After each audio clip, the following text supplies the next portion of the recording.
Assalamualaikum warahmatullahi wabarakatuh. Saya Nabila Rahmadani dari TK 1A ingin menjelaskan materi tentang varian relasi dalam database. Baiklah, yang pertama itu ada relasi one-to-one.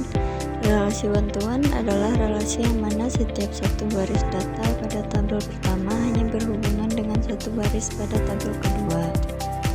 Yang kedua ada relasi one-to-many. Relasi one-to-many adalah relasi yang mana setiap satu baris data pada tabel pertama berhubungan dengan lebih dari satu baris pada tabel kedua.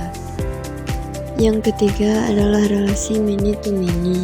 Relasi many-to-many adalah relasi yang mana setiap lebih dari satu baris data dari tabel pertama berhubungan dengan lebih dari satu baris data pada tabel kedua. Artinya, kedua tabel masing-masing dapat mengakses banyak data dari tabel yang direlasikan. Dalam hal ini, relasi many-to-many akan menghasilkan tabel ketiga sebagai perantara tabel ke-1 dan tabel kedua, sebagai tempat untuk menyimpan foreign key dari masing-masing tabel. Berikut adalah contoh kasus relasi one-to-one. Pada tabel jurusan terdapat primary key ID underscore jurusan dan foreign key dosen underscore ID underscore dosen, yang mana foreign key itulah yang digunakan sebagai penghubung tabel dosen.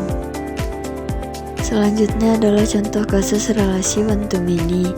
Pada tabel mahasiswa terdapat primary key ID underscore mahasiswa dan foreign key dosen underscore wali underscore ID underscore dosen underscore wali, yang mana foreign key itulah yang digunakan sebagai penghubung tabel dosen underscore wali.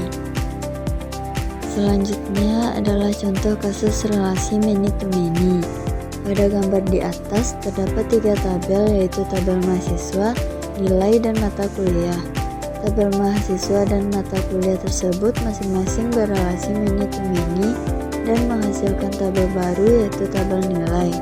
Sedangkan tabel baru atau tabel nilai tersebut sebagai penghubung antara tabel mahasiswa dan mata kuliah, yang mana tabel baru tersebut terdapat foreign key mahasiswa underscore ID underscore mahasiswa dan mata underscore kuliah underscore ID underscore mata underscore kuliah, yang fungsinya untuk mengakses tabel mahasiswa dan mata underscore kuliah.